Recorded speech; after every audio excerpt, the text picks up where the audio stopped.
आप ही परमानंद विग्रह हैं, जो ये जानकर निष्काम भाव से आपका भजन करते हैं, वो तो ये जान गए हैं कि सर्वश्रेष्ठ प्राप्ति आपके श्री चरणारविंद का भजन है, जो कि आपके भक्तों के संग से ही संभव हो पाता है।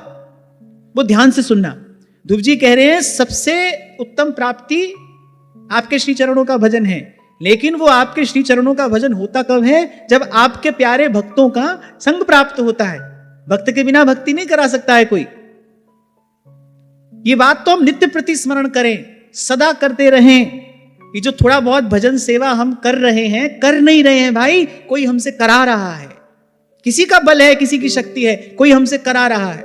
बाजू में बैठा व्यक्ति नहीं आएगा चल के यहां तक, आप मीलों दूर से चलकर आ गए हैं।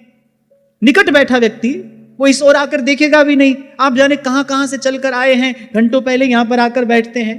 किसी की कृपा है भाई, तिनका तो बयार के बस होता है, बयार जहां उड़ा कर लिए जाती है वो उड़ जाता है। हम भगवान की कृपा रूपी बयार में उड़कर यहां तक पहुंचे हैं। और एक बात मैं यहां और कहना चाहता हूं कि भक्ति का प्रसाद है प्रभु के चरणों में सदा कृतज्ञ बने रहना। उसके गुण उपकार का पा सकूं नहीं पार, रोम रोम कृतज्ञ है, करे सुधन्य पुकार। और आपको शायद मैंने पहले भी कभी कहा था, जब आप कृतज्ञ होते हैं, जब आप धन्यवाद करते हैं भगवान का, तो आपके भीतर एक रासायनिक परिवर्तन होता है। There is a chemical change. जैसे जब कोई व्यक्ति क्रोध में होता है, कोई प्रश्न करे कैसे कह रहे हैं आप ये बात? जब कोई व्यक्ति क्रोध में होता है, एक बार ऐसा हुआ था ना, एक व्यक्ति बड़े भयंकर क्रोध में था, तो उसका स्पिट टेस्ट किया गया, उसके मुख की लार का लेबोरेटरी में परीक्षण कराया गया, तो उसमें विषाणु थे, there was a little amount of poison.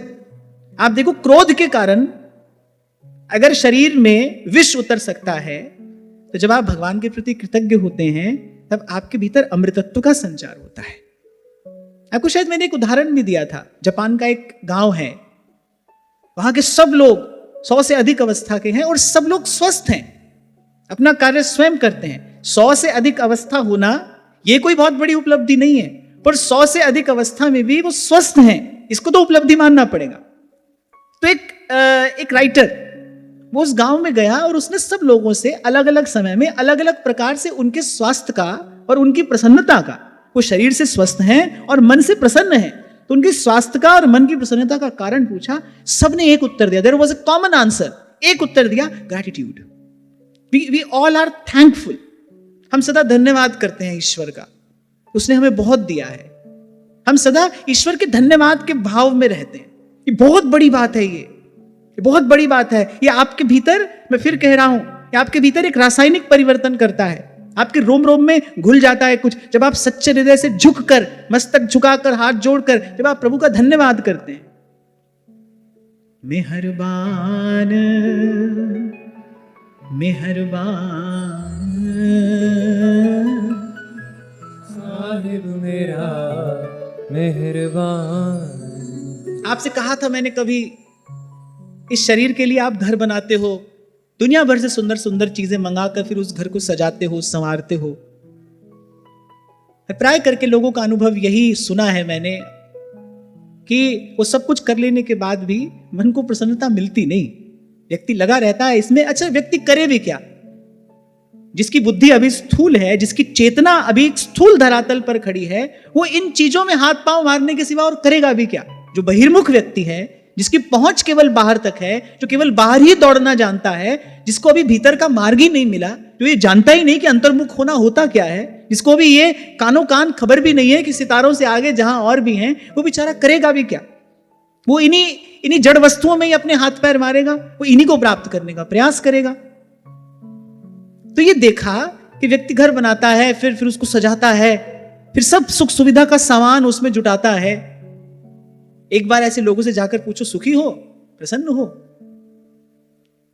7-8 साल पहले की बात है ये, मैं नाम तो नहीं लूंगा। हम गुजरात में सत्संग के लिए गए थे, तो वहां का एक परिवार परिचय में आया, अत्यंत समृद्ध परिवार, अत्यंत समृद्ध। अगर मैं ये कह दूं कि वो स्वयं भी नहीं जानते कि उनके पास कितना धन संपत्ति है, तो ठीक ही होगा। ऐसा परिवार। आधी रात को एक बार शंभू जी के माध्यम से सूचना मिली कि एक बार आपसे बात करनी है। 8-10 साल पुरानी बात मैं आपको बता रहा हूं। पूछा क्या हुआ? तो मुझे बस इच्छा हो रही है कि मैं इसी क्षण आत्महत्या कर लूं। तो मैंने कहा क्या कष्ट है, क्या परेशानी? बोली नहीं कोई कष्ट नहीं है, कोई परेशानी नहीं है, लेकिन मेरे मन में इतना अवसाद है, मेरा मन इतना विषादग्रस्त रहता है, मैं इतनी निराश हताश हो गई हूं जीवन से, और मुझे लगता है कि बस मैं आत्महत्या कर लूं, मुझे कोई और रास्ता दिखाई नहीं पड़ता। खैर उस समय तो भाई जैसा मुझसे बन पड़ा मैंने समाधान किया, और फिर बाद में धीरे धीरे उनको सत्संग में भी लगाया। पर एक बात विचारणीय है ना, अपार धन संपत्ति सुख सुविधा का हर सामान उनके पास में है, मन की देखो कैसी दुर्दशा है, कैसी दुर्दशा है मन की। और वहां आप ब्रज के किसी गांव में जाकर किसी भजनानंदी संत को जाकर देखो, टूटी फूटी कुटिया है, रज के पात्र रखे हैं वहां पर, और आप एक बार उनके पास जाकर बैठो, केवल उनके पास जाकर बैठने से ही मन का दुख दूर हो जाता है। केवल उनके निकट जाकर बैठो, ऐसे लगेगा जैसे आपने गंगा स्नान कर लिया, जैसे आपने संगम का स्नान कर लिया, ऐसे उनका पास बैठने से लगता है। तभी आपको कई बार कहता हूं भाई, सुख पाना आपका अधिकार है, पर सच्चे सुख का स्वरूप क्या है और उस सच्चे सुख की प्राप्ति का मार्ग क्या है, पहले संत के चरणों में बैठकर ये जानिए, ये आपका कर्तव्य है। तो खैर मैं ये कह रहा था कि अपने तन के लिए, शरीर को सुख देने के लिए व्यक्ति इतना प्रयास परिश्रम करता है, पर घर तो रहने के लिए मन को भी चाहिए, और मन के रहने के लिए सबसे सुंदर घर यही है, ये कृतज्ञता का भाव। संत की बात मानकर इतना स्वीकार कर लो कि भाई मेरे जीवन में जो है वो प्रभु की इच्छा से है। तो प्रभु तो किसी का अहित करते नहीं, कर ही नहीं सकते। एक ही तो काम है जो भगवान नहीं कर सकते, किसी का अहित नहीं कर सकते, किसी का अमंगल नहीं कर सकते। वो मारते भी हैं किसी को तो भी उसका कल्याण ही होता है। देखो कंस को पटक पटक कर मारा तो देव दुर्लभ गति कंस पाता है। पूतना मारने आती है, उसको धात्री की सी गति प्राप्त होती है। ऐसे ही तो है भगवान। इसीलिए तुलसी बाबा कहते, गोस्वामी जी कहते हैं कि शत्रु भी जिनके स्वभाव की सराहना किए बिना नहीं रहता। श्री रघुनाथ जी का स्वभाव ऐसा है कि शत्रु भी जिनके स्वभाव की प्रशंसा किए बिना नहीं रह सकता, ऐसा प्रभु का स्वभाव है।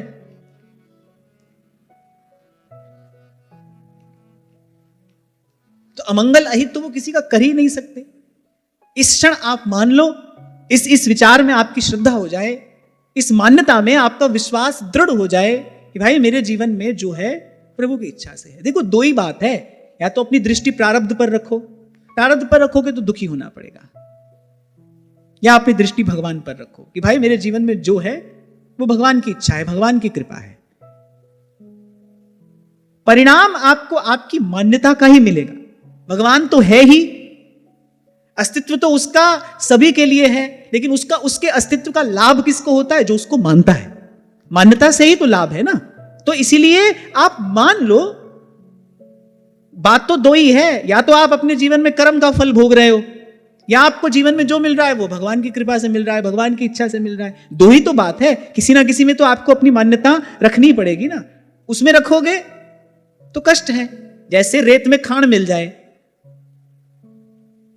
रेत में खाण मिल जाए, चींटी को छोड़ दो आप, वो खाण के दाने चुन लेती है, मौज में रहती है। हाथी को छोड़ दो, वो धूल उठा उठा के अपने मुंह में डालता है, मैला कुचैला हो जाता है। ऐसे ही ये स्थिति है। रेत में खाण मिली है, आप प्रारब्ध को स्वीकार करते हो तो फिर तो धूल है, मन मैला रहेगा, हाय हाय करते रहोगे, दुख कभी मिटेगा नहीं। और उसी जीवन को, उसी परिस्थिति को आप भगवान की इच्छा मान लो, देखो मन मधुर हो जाएगा, भीतर एक माधुर्य घुल जाएगा। फिर कह रहा हूं भाई, महिमा तो सारी आपकी मान्यता की है। श्रद्धावान लभते फलम। व्यास जी कह रहे गुरु के माने शिष्य नहीं, शिष्य माने गुरु हुई। इतनी मेहनत करके रोज हमको यहां सुनने के लिए आते हो, खूब प्रणाम करते हो, खूब आदर करते हो, हमारी बात मान लो, आज ही दुख मिट जाएगा। पर मानना तो आपको है, ये काम तो आपको करना है। इसीलिए बार बार कहता हूं आपसे, भाई आइए आपके हिस्से का काम है, आपको करना है, कोई कराने नहीं आएगा। एक बार इस बात का विचार करो, जो भगवान को मानता है भगवान तो उसके लिए भी है, और जो नहीं मानता है भगवान तो है ही। भगवान के अस्तित्व का तो कभी अभाव नहीं होता, पर लेकिन भगवान के होने का लाभ किसको मिल रहा है? जो भगवान को मानता है, जिसकी ईश्वर के अस्तित्व में श्रद्धा है, जिसका प्रभु में किंचित विश्वास है, उसी को तो उसका लाभ मिल रहा है ना। सूर्य तो है ही, समय पर आते हैं और सबके लिए प्रकाशमान है, पर भाई जो अपनी आंखें ही बंद करके बैठा हो उसको सूर्य का प्रकाश कैसे मिलेगा? सूर्य का प्रकाश प्राप्त करने के लिए कुछ करना थोड़ी, सिर्फ आंख खोलनी है बस। ना तो सूर्य से प्रकाश मांगना है, ना कोई और प्रक्रिया है, कोई इंजीनियरिंग थोड़ी करनी है, आपको बड़ी पढ़ाई थोड़ी करनी है, आंख खोलनी है बस। सूर्य तो है ही, ऐसे ही भगवान है और कृपा उनका स्वभाव है। हमको क्या करना है? बस केवल मानना है। जीवन से सारी शिकायतें मिट जाएं यदि आप मान लो कि वो जो है वो आपकी इच्छा है। जैसे महाराज कहते वाणी में, तेरा पाना मीठा लागे। प्रभु जब आपकी इच्छा है तो फिर ये मिठाई है, फिर ये मधुरी है। हाँ, लेकिन इतना मैं अवश्य कहूंगा कि यहां तक पहुंचना ये जन्म जन्म की साधनाओं की सिद्धि है। प्रभु के चरणों में समर्पण हो जाना। तेरे फूलों से भी प्यार, तेरे कांटों से भी प्यार। कठिन बात है भाई, फूल तो फूल ही दिखता है, कांटा कांटा ही लगता है, कांटे से व्यक्ति बचता ही चलता है, भूल जाता है अगर फूल उसने सर्जन किया है, कांटे को बनाने वाला कौन है? मुझे मिलाकर है कोई हम में से ऐसा जिसकी फूल और कांटे में एक जैसी प्रीति हो? फूल तोड़ने भी जाते हैं तो कैसे कांटे से बच बच कर फूल तोड़ने के लिए जाते हैं, है कि नहीं? तो इसीलिए मैंने कहा भाई कहना तो सरल है, पर करना बड़ा कठिन है। इसलिए मैंने कहा जन्म जन्मांतरों के साधनों की सिद्धि है जब ऐसा समर्पण भगवान के चरणों में हो जाए, कोई प्रश्न ना रहे जीवन में। कई बार कहता हूं मैं आपसे, आप सब कुछ जान गए, ये ज्ञान नहीं है। सब कुछ तो कोई जान ही नहीं सकता। मैं सब कुछ जानता हूं, ये केवल भ्रम है। हाँ, ये हो सकता है कि आप औरों से अधिक जानते हो, बहुत अधिक जानते हो, बहुत बहुत अधिक आप जानते हो, लेकिन आप सब कुछ नहीं जानते। कोई नहीं जान सकता, ये किसी की सामर्थ्य नहीं है। क्या कह रहा था मैं अभी? हाँ, तो ये होना कठिन है। ये कह रहा था मैं कि कोई प्रश्न ना रहे, आप सब कुछ जानते हैं। ऐसा ज्ञान काम का नहीं है। ऐसा ज्ञान तो वाद विवाद में डाल देता है कई बार। ऐसा ज्ञान तो कभी कभी अभिमान की वृद्धि करा देता है, जब आपको कोई जानना ना हो। उद्धव जी ने बैठकर प्रवचन करना शुरू किया, गोपी ने कहा बस बस बस, ये सब बातें हमको मत सुनावे, क्योंकि उद्धव तेरो ज्ञान हम धरेंगी कहां? यहां तो श्याम तन श्याम धन श्याम ही हमारो मन, और आठों जाम ऊधो हमें श्याम ही सो काम है। परम श्रद्धेय स्वामी श्री रामसुखदास जी महाराज कहते थे, बोले गोपी के आंख की जो पुतली है ना, बोले उसमें श्री कृष्ण का चित्र अंकित हो गया है, इसलिए जहां देखती है, अब जैसे आंख पर कोई लाल चश्मा चढ़ा ले तो सफेद भी लाल ही तो दिखता है। अरे ऐसे इतना गाढ़ा ध्यान किया है गोपी ने कृष्ण का कि उसके आंख की पुतली पर कृष्ण का चित्र अंकित हो गया है। इसीलिए कह रही जित देखूं तित श्याममयी है। अच्छा देखो, होना करना क्या चाहती है? थोड़ी देर के लिए श्री कृष्ण विस्मृत हो जाए, पर जहां देखती है वहां कृष्ण ही दिखाई पड़ते हैं। इसीलिए श्रीमद् भागवत में भगवान वेदव्यास कहते हैं, आसामहो चरण रेणु जुषामहं श्याम वृंदावने किमपि गुल्म लतौषधीनाम।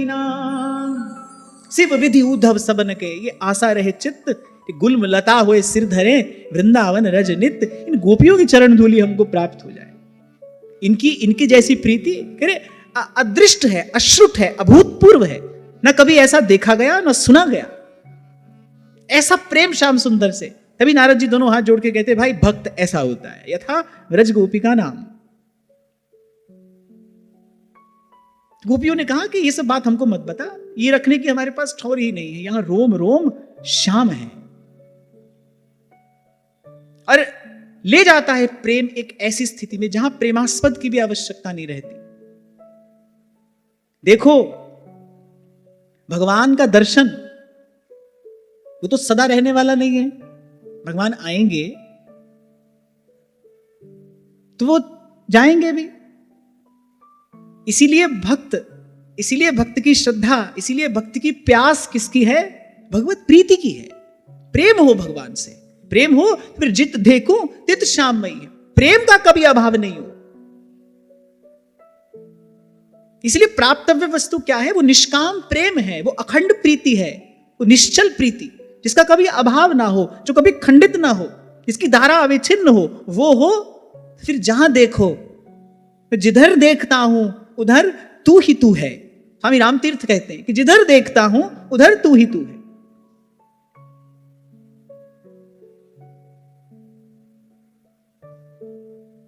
तो मन के रहने के लिए सबसे सुंदर स्थान है, मन के रहने के लिए सबसे सुंदर भाव है कृतज्ञता का भाव। धन्यवाद। इस भाव का अभ्यास करिए, इस भाव को अपने जीवन में दृढ़ करिए। देखिए कोई दुख नहीं है जीवन में, क्योंकि सुख दुख भी केवल आपकी मान्यता ही तो है। वस्तुतः उसका कोई अस्तित्व थोड़ी है। जैसे भगवान को मानने वाले के लिए भगवान है, नहीं मानने वाले के लिए नहीं है, ऐसे ही सुख दुख भी है। आपने उसको मान्यता दी है तो वो है, नहीं मान्यता देंगे तो वो भी नहीं है। यदि होता, सुख होता तो रहता। जिस वस्तु का अस्तित्व होता है वो तो था, है और होगा, ऐसा होता है। जो कभी हो कभी नहीं हो उसको तो महापुरुष असत कहते हैं, उसको तो महाप्रभु स्वप्नवत कहते हैं। तो यदि सुख जैसा कुछ होता तो आप पकड़ लेते उसको। मैंने तो उस दिन भी आपसे कहा था, यदि सच में सुख जैसा कुछ होता, पकड़ में आने वाली कोई वस्तु होती, तो आप आज बड़ा सुख है तो आप रख लेते तिजोरी में, कल दुख आएगा इससे काम चला लेंगे। ऐसी तो कोई व्यवस्था है नहीं। माता पिता का युवान पुत्र चला जाता है, धीरे धीरे वो दुख भी कम होता है, क्षमा करना, पर धीरे धीरे वो दुख भी कम होता है, फिर लौट आती है उनके मुख पर मुस्कान। भारतेंदु हरिश्चंद्र कहते हैं, कहते प्रभु मैं सेवक नमक हराम। ये तो भगवान से चोरी है, भगवान से चोरी करके कहां जाएंगे भाई, कौन से नरक में गिरेंगे। इसलिए महापुरुषों ने इससे अपने आप को सर्वथा बचा कर रखा है, बहुत दूर रखा है, थोड़ा नहीं बहुत दूर, किसकी छाया भी मन बुद्धि पे ना पड़ने पाए। आप तो अपने भाव में आकर जाने क्या क्या कहते हैं। हमको भाई बड़ा सावधान रहना पड़ता है, प्रतिक्षण सचेत रहना पड़ता है कि नहीं भाई इसमें से कुछ भी मेरा नहीं है, इसमें कुछ भी मेरे लिए नहीं है। इसीलिए तो मैं आपको कहता हूं कि आप मुझसे व्यक्तिगत मिलकर क्या करेंगे। यहां से उतर जाने के बाद तो मैं भी आपकी तरह साधक हूं, जैसे आप हैं वैसे ही मैं भी हूं, बल्कि आप ज्यादा मेहनत मेरे से करते दिखाई पड़ रहे हो। यहां से उतर जाने के बाद तो आप सब प्रणम में हो। कुछ दिन पहले जैसे शंभू जी कुछ सत्संग के वीडियो शायद इंस्टाग्राम पर डालते हैं ना, तो कुछ दिन पहले किसी ने एक नीचे कुछ लिखकर भेजा हुआ था, तो मुझे दिखाया गया। उसने लिखा कि बहुत अच्छा है कि आपका चिंतन इतना सुंदर है, आपको इतना ज्ञान है। बोले उससे भी अच्छा है कि आप सबको केवल भगवान से, भगवान के नाम से जोड़ रहे हैं, उससे भी बहुत अच्छा है। इतने सब आपके शिष्यगण हैं, फिर बोले ये कितना खराब है कि आप किसी से मिलते नहीं। शायद इसके फोन में वो मैंने स्क्रीनशॉट ले लिया था, जिसने भी लिखा, अच्छा अंग्रेजी में लिखा था और बड़ी सुंदर भाषा, यानी लिखने वाला जरूर कोई कवि जैसा होगा, बड़ी सुंदर भाषा, बड़ा सुंदर ड्राफ्ट करके वो मैसेज लिखा। अंत में लिखा ये कितना खराब है, कितना बुरा है, दिस इज सो डिसहार्टनिंग कि आप किसी से मिलते नहीं हैं। जो लोग आपको ही अपना सब कुछ मानते हैं वो कहां जाए। ऐसे बहुत सारी बातें लिखी हुई थी। एक बात और जो मुझे अच्छी नहीं लगी, उसने कहा you are never available for poor people. मैंने कहा no, I am neither available for poor nor available for riches. यही तो दुविधा है, यही तो मेरा मन स्वीकार नहीं करता। अगर मैं व्यक्तिगत रूप से मिलूं फिर मुझे भाई सबसे मिलना चाहिए। अगर मैं मिलूं तो फिर मुझे एक एक व्यक्ति से मिलना चाहिए, फिर मैं किसी को ना नहीं कर सकता। और दूसरी बात जो अभी आपसे मैंने कही कि भाई यहां से उतर जाने के बाद तो मैं भी एक साधक हूं, जैसे आप हो वैसे ही मैं हूं। और ये बात केवल कहने के लिए नहीं कह रहा हूं, आप मुझसे अधिक परिश्रम कर रहे हो, आपका साधन मुझसे अधिक है, आपका परिश्रम मुझसे अधिक है। आपको क्या पता, जब मैं यहां से उतर कर जाता हूं तो मैं तो मन ही मन आपके साधन को, आपके भाव को यहां से प्रणाम करता हुआ जाता हूं, आपसे आशीर्वाद मांगता हुआ जाता हूं। मैं आपको क्या दे सकता हूं? और आपके मेरे मिलने की व्यवस्था तो भगवान ने की ही है, हम आप और मैं यहां पर मिल ही रहे हैं। और फिर मैं महापुरुषों का जीवन देखता हूं, मैं महापुरुषों का चिंतन देखता हूं, तो मुझे लगता है भाई महापुरुषों ने तो इससे अपने आप को बहुत बचा कर रखा है, बहुत अधिक बचा कर रखा है। और आज का समय देखते हुए तो भाई मेरे जैसे व्यक्ति को और अधिक सचेत और सावधान होने की आवश्यकता है। नहीं तो ये सब कहना सुनना व्यर्थ चला जाएगा भाई, फिर ये श्रम एव ही केवलम। जब मैंने इस प्रसंग का चिंतन किया तो सबसे पहली बात यही समझ में आई, सबसे पहली बात यही ग्रहण की मैंने। देखो ध्रुव जी को जब ज्ञान हुआ सबसे पहली बात यही समझे, भाई मैंने नहीं किया, प्रभु आपने कराया है। अरे जब प्रभु ही करा रहे हैं, हम बीच में आए कहां से? ये सत्संग की लीला हो रही है। इस लीला के निर्देशक भगवान हैं। आप इसको इस दृष्टिकोण से देखो, ये एक लीला हो रही है। इसके जो निर्देशक हैं वो भगवान हैं। मुझे भगवान ने वक्ता का पाठ दिया है, आपको भगवान ने श्रोता का पाठ दिया है। आप और मैं दोनों ही भगवान की लीला में निमित्त बने हुए हैं। यहां पर मैं भी निमित्त हूं, आप भी निमित्त हैं। आपके बिना ये लीला हो सकती है? नहीं हो सकती। आप जैसा श्रोता ना हो तो ऐसी चर्चा हो सकती है? कदापि नहीं हो सकती। तो आपकी भूमिका तो और अधिक गंभीर है। आप ऊंचा नीचा मत देखिए कि मैं ऊंचा बैठा हूं, आप नीचे बैठे हैं। यह भी उस लीला का एक अंग मात्र है, यह भी एक व्यवस्था मात्र है। तो मैं भी निमित्त हूं भगवान की लीला में, आप भी भगवान की लीला में एक निमित्त हो। हमको दृष्टि भगवान पर ही रखनी है।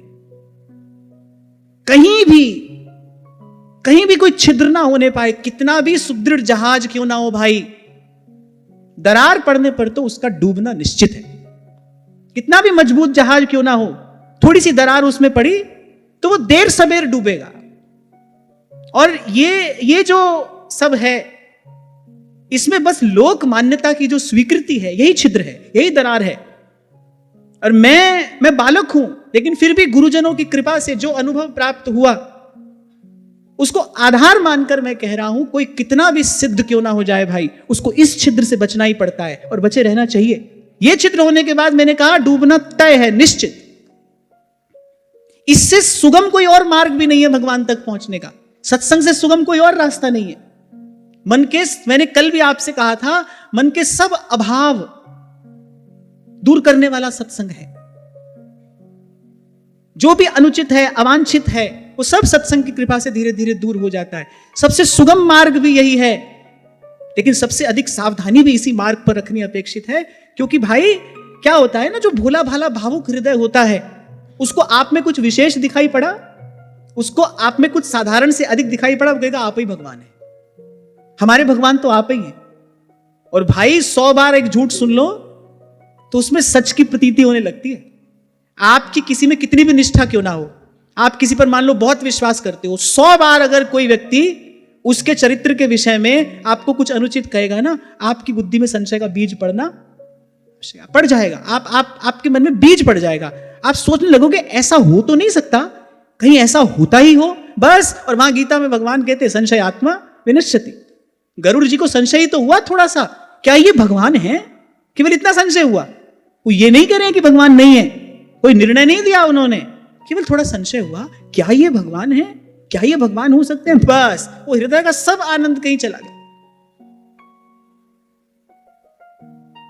तो आप सावधान रहो, और मैं तो बहुत अधिक सावधान रहूं, बहुत अधिक। हमारा यही तप है भाई, हमारा यही तप है कि इससे बचे रहें। बस ऐसी मति भगवान दे कि हम इससे बचे रहें। ये ज्ञान प्रभु की कृपा से और अंतर में प्रकाशित रहे। आप भी निमित्त हो भाई, मैं भी निमित्त हूं। आप अपना कार्य अच्छी प्रकार से करो, मैं अपना पार्ट अच्छी प्रकार से प्ले करूं, ताकि ये जो लीला कार्य है ये ऐसे ही सुंदर रीति से चलता रहे। जो निर्देशक है वो प्रसन्न रहे। निर्देशक जब किसी कलाकार को कोई पाठ देता है, कोई अभिनय करने के लिए देता है, कलाकार बहुत अच्छा अभिनय करे तो निर्देशक को प्रसन्नता होती है ना। ऐसे भाई भगवान ने हमको ये पात्र दिया है, तुमको वक्ता होकर बैठना है, बढ़िया लगने चाहिए तुम महाराज जी के जैसे। तो ऐसे अपना पार्ट प्ले करने की कोशिश हम करते हैं। पर ये सब हटाने के बाद तो भाई तू ही तू, तू ही तू, तू ही तू, भगवान की लीला है भाई। इसी को कहते हैं राम जरो के बैठ के और सबका मुजरा लेत। संसार का खेल तो संसार में बैठकर भी देखा जाता है, पर जब संसार में बैठकर जीव देखता है उसको राग द्वेष दिखाई पड़ेगा, शुभ अशुभ दिखाई पड़ेगा, हानि लाभ दिखाई पड़ेगा। और वही संसार का दृश्य जब कोई भगवान के चरणों में बैठकर, भगवान के चरणों में समर्पित होकर देखता है तो भगवान की लीला दिखाई पड़ती है कि भाई जो सब हो रहा है भगवान की लीला है, भगवान की इच्छा से हो रहा है। ऐसे ही तो समाधान किया है संतों ने। कितने करो मनोरथ माला प्रभावी पर पर्दा काला, तब कहते हैं सुजन सयाने, राम की बातें राम ही जान। हमको तो राम जी को जानना है, राम जी की बात नहीं जाननी है। उनके मन में क्या है हमको तो उनको जानना है। उनके मन में क्या है? उनके मन में केवल हित है, उनके मन में केवल जीव मात्र का मंगल है।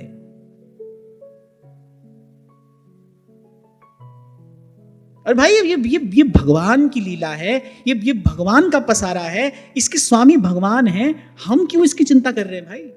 क्यों कर रहे हैं?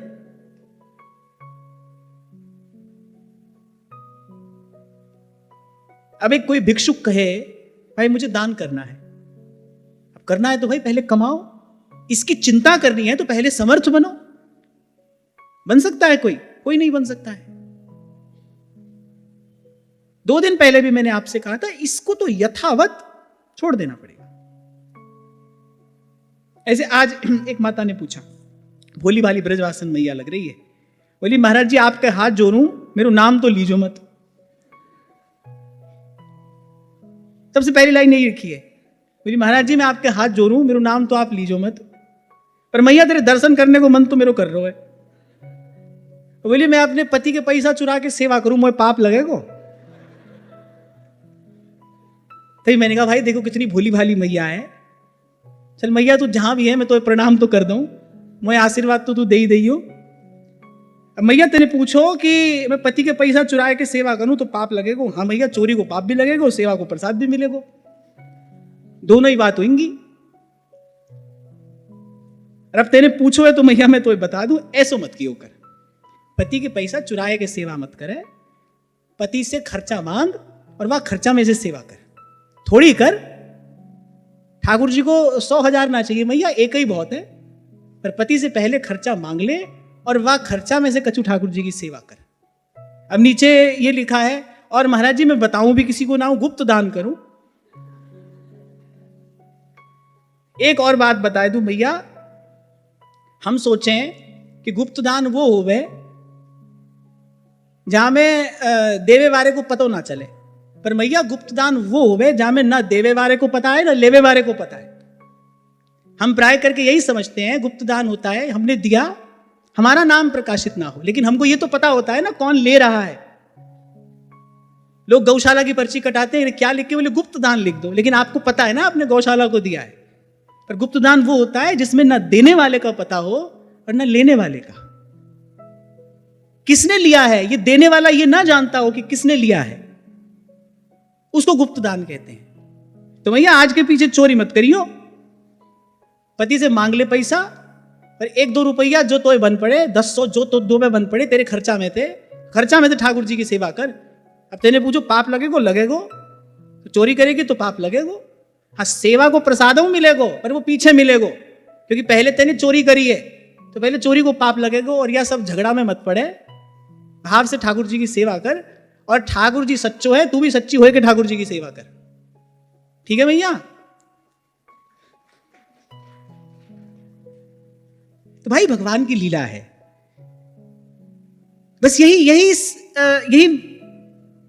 अभ्यास करके इस संसार में रहकर इस संसार से मुक्त हुआ जा सकता है।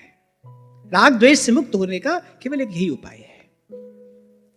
तो खैर यहां ध्रुव जी ने कहा प्रभु वैसे तो आपके निष्काम भक्त केवल आपके चरणारविंद का भजन ही चाहते हैं, और आप वो उनको प्रदान भी करते हैं, पर हम जैसे सकाम जो जीव हैं जो सकामता लेकर आपका भजन करते हैं, हमारे मन के मनोरथ भी प्रभु आप पूर्ण करते ही हैं। अच्छा एक बात यहां पर और हाथ आती है, ध्रुव जी ने भगवान का दर्शन कर लिया, अब तो कम से कम वो कामना पूर्ण रूपे निवृत्त हो जानी चाहिए थी। स्वयं अपने मुख से कह भी रहे हैं कि आपके अतिरिक्त आपसे कुछ चाहना ये महापुरुषों की दृष्टि में कोई बहुत आदरणीय बात नहीं है, माने ये निंदनीय है, लेकिन फिर भी यहां इस श्लोक में फिर कह रहे हैं, लेकिन हम जैसे सकाम जो हैं उनकी कामना भी आप पूरी करते ही हैं। आप देखो कितना कितना कठिन है निष्काम हो जाना, कितना कठिन है। भगवान का दर्शन कर लिया, आगे जाके आप श्रवण करेंगे कि भगवान से जो प्राप्त किया वो प्राप्त करके भी मन प्रसन्न नहीं हुआ, क्योंकि भगवान से भगवान के अतिरिक्त कुछ और मांग लिया, लेकिन फिर भी मांगा, फिर भी मांगा। ऐसे ही नहीं दे दिया श्री रघुनाथ जी ने विभीषण को लंका का राज्य। यद्यपि विभीषण कहते हैं प्रभु पद प्रीति सरित सो बही, लेकिन अंतर्यामी जान ही है अंतर्गत का भाव। भगवान ने हनुमान जी को राजा क्यों नहीं बनाया? क्योंकि भगवान जानते हैं कि श्री हनुमान जी सर्वथा निष्काम है, उनके मन में कामना का कोई लेश मात्र भी नहीं है, दूर तक नहीं है। भगवान तो कह ही चुके, जहां की रही भावना जैसी तिन देखी प्रभु मूरत तैसी। वो अपनी ओर से नहीं आपको लगा रहे संसार में, वो नहीं फंसा रहे हैं, वो नहीं दे रहे हैं आपको, आप चाहते हैं। अच्छा, और थोड़े समय के लिए भी नहीं, दीर्घ काल के लिए कहा, लंका अचल राज तुम करहु, दीर्घ काल के लिए। यहां कहने का मेरा तात्पर्य ये है, ये एक गूढ़ार्थ है कि भगवान का दर्शन कर लेने के बाद तो हठ पर आ जाना चाहिए था ना कि प्रभु नहीं, मैं अब आपसे कुछ और नहीं चाहता। प्रहलाद जी से भी